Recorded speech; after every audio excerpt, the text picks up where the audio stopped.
Oh man, like I've been talking about this next story endlessly since it broke. It broke Friday evening last week. So by the time this drops, 2 Fridays ago. And it's the case of Samuel Paty, R.I.P. Samuel Paty, who is a teacher in a school in the suburbs of France, who was horribly killed, awfully, by an 18-year-old who wasn't a student of his, but was linked to some of the students that he has. He was a teacher in a school who was doing a lesson on the concept of freedom of speech. In that lesson, he was using cartoons about the Prophet Muhammad to explain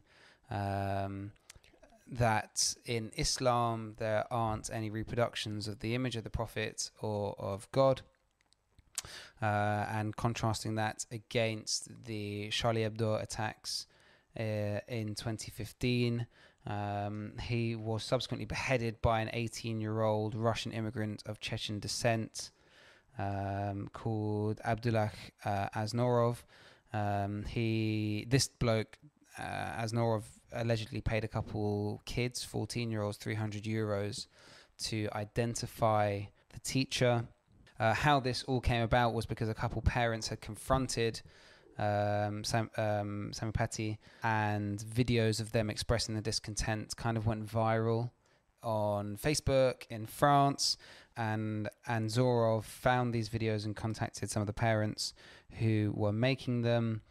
This Anzorov guy purportedly travelled to a place near Rouen in France, bought a 35 centimetre knife.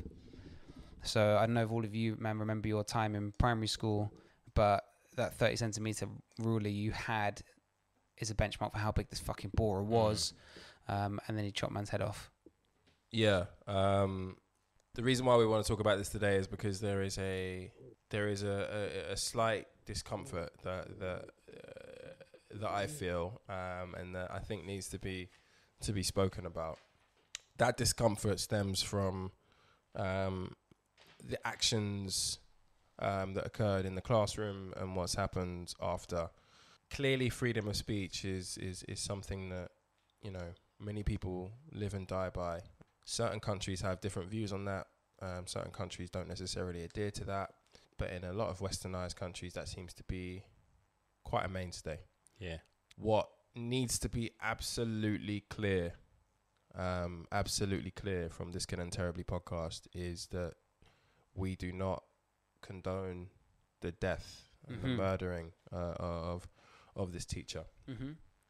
But the reason why I think this is an interesting conversation is because of that notion of freedom of speech. Now, we've been given some background by Johnny, but I do think the key thing that struck a chord with me that I want to discuss is this teacher went into the classroom, prepared this lesson on freedom of speech to deliver, and apparently, allegedly, said to the class, you know, this may be offensive to some of you. If so, either look away or please leave the room.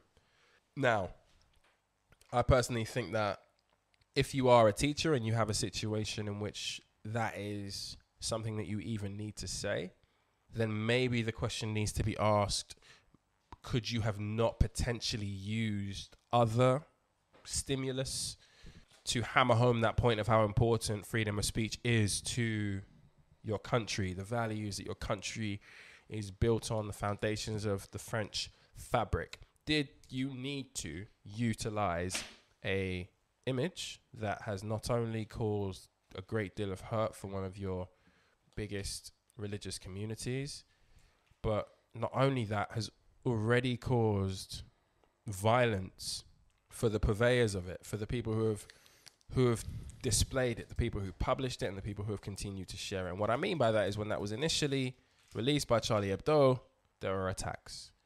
Yeah. When there was a court case for those attacks, Charlie Hebdo decided to republish these images of Prophet Muhammad in a way that they would not wish their leader to be depicted.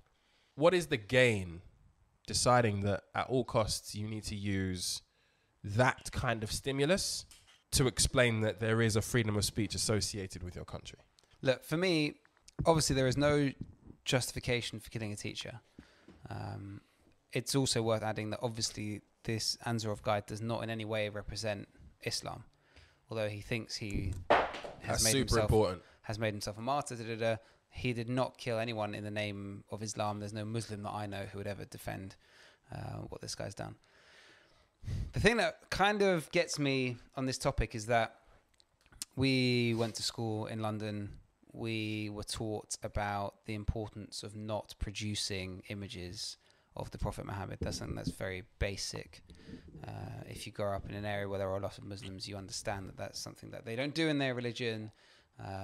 If you've ever been to a Muslim country, if you go to the Maghreb, you go to Morocco, whatever, you go to significant places in the south of Spain, like the Alhambra, whatever, you can see plenty of images of patternry and floral designs, and then it's explained to you that this is because they don't have icons, right? So you can explain or you can teach the concepts of the freedom of speech, especially in France, with other examples. Like, this might sound anti-French and low-key, probably is, but like, you can explain the concepts of the freedom of speech in France through the context of Vichy France, for example. Like, if the French were willing to own up to their own history, then you could maybe explain why it wasn't kosher that French people were able to support Jews at certain points in the 40s. And that would be a debate on the topic of speech. Like, why do the French feel so het up on antagonizing Muslims to the extent that they want to use an image or a series of images that have already killed French people or have already been contributing factors into the death of French people to teach a lesson on the freedom of speech? There are other examples they could have used. I don't necessarily blame Samuel Paty. I feel like he is a teacher within a wider curriculum, and it is the curriculum that has put him in this position. Can I just, specifically, what's interesting to me about Samuel, rest in peace, is that rest in peace, it was a situation in which there were there were quite a few different areas or points, I guess you could say. There were many different points in which there could have been some sort of, not necessarily atonement, but some sort of recognition that this has caused pain. Needless to say, he knew going in that this was going to cause some kind of pain, because he actually said to the classroom, apparently, that, you know, leave the room, this may offend you. Right. But what became apparent thereafter was the clear uproar associated with it. People going home, telling their parents. A parent went on YouTube, did a video. Certain mosques were talking about it very passionately. And clearly, this shouldn't result in somebody's death. But there comes a point, as Johnny has kind of said, that you have to say, of all of the different ways to explain what freedom of speech means, do we want to do it in a way that offends anybody? Do you want to offend the Pope in your class? No. Do you want to offend the Jewish community in your class? No. Do you want to offend the Muslim community? The answer to all of these questions should be no. Like, I could say, for example, it's my freedom of speech to say, I hate black people. I think white people are better.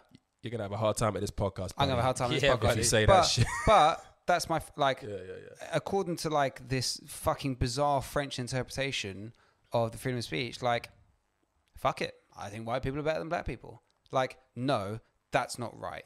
That's offensive. And it's understandable that other people will be upset by that expression. The freedom of... The problem that people have is that the freedom of expression is not the same as the freedom of offense. Just because you are able to say things that you think doesn't give you license to upset other people. Yeah, no, I completely agree with that one. And that doesn't give you the license to upset other people, but at the same time, upsetting other people doesn't give you the license to kill, in my honest opinion. I feel like that, and I feel like that also has a 360 circle back on the freedom of speech. I feel like opinion is opinion. I feel like we should be in a place where we shouldn't be offending other people.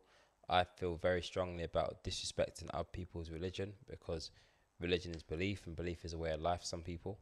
But at the same time, I have a strong disagreement with taking one's life as a result of it.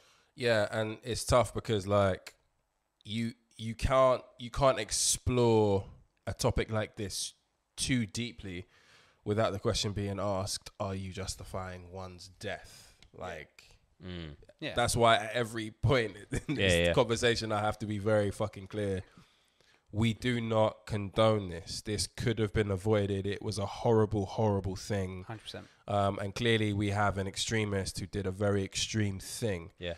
People took to the streets of France this week to pay their respects. And Macron, I believe, I read that he was going to, I haven't confirmed if he did, gave Samuel posthumously one of the highest honours. He did. That a French citizen can receive. He did. What I would urge anybody, man, who has a platform, teachers, right? Teachers, I think it's perfectly reasonable to request of our teachers to just approach these kinds of situations with care. The one thing that this world is missing right now is that element of care.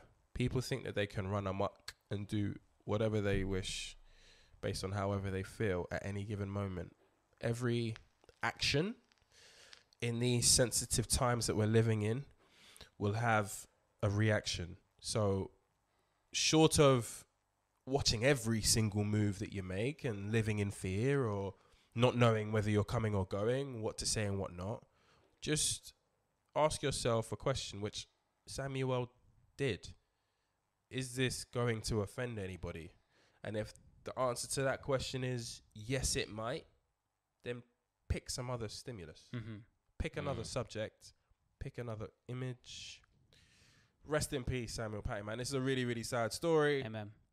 Man, I throw the fucking book at anybody who is involved. The guy who actually did the murder is dead. Throw the book at anybody who is involved or anybody who is complicit. Some crazy shit.